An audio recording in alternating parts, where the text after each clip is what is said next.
Today, we will learn the sound of S and A.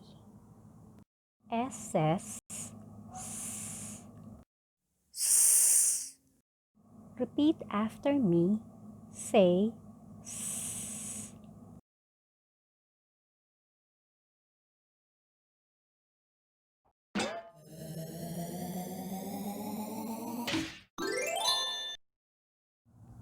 Listen as I say the name and the beginning sound of each picture. Snake. Scissors. Sand.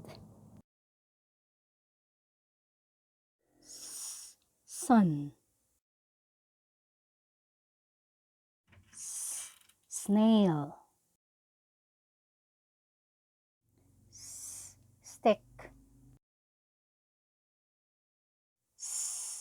Spider. Very good, Globalians!